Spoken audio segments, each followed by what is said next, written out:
गुरुर्ब्रह्मा गुरुर्विष्णु गुरुदेवो महेश्वरः गुरु साक्षात् परब्रह्म तस्मै श्री गुरुवे नमः मातापितृभ्यो नमः श्रीमन्नारायण रामानुजदिभ्यो नमः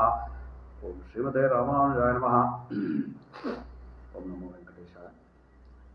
తుమ్కుంట స్వయంభూ సింహము శ్రీ కళ్యాణ వెంకటేశ్వర స్వామి దేవాలయంలో ప్రతిరోజు కూడా వేద పఠన భాగంగా ఈరోజు హరి ఓం रोस्मावस्थितिं भरतायुज्युयोषति युक्तेरिन्द्रस्य माहिनं वयो वर्धन्ति सोमिनो बुध्ना इन्द्रस्य रातयः अयुजो असमोऽनृभिरेकः वृष्टिरयास्यः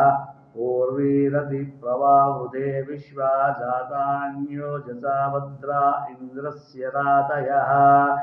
अहितेन चिदर्वताजीरधानो सृजासते प्रवाच्यमिन्द्रतत्तव वीर्याणि करिष्यतो भद्रा इन्द्रस्य रातयः आयाहि कृणवामत इन्द्र ब्रह्मनिवर्धना येभिः सविष्टचाकनो भद्रमिह श्रवस्यते भद्रा इन्द्रस्य रातयः दृशतश्चिद् दृशन्मनः कृणोषीन्द्रयत्वम् तीरै सोमै सपर्यतो नमोभिः प्रतिभूषतो भद्रा इन्द्रस्य रातयः अवशिष्ट ऋषीचमोऽवत इव मानुषः जुष्टिरक्षस्य सोमिनः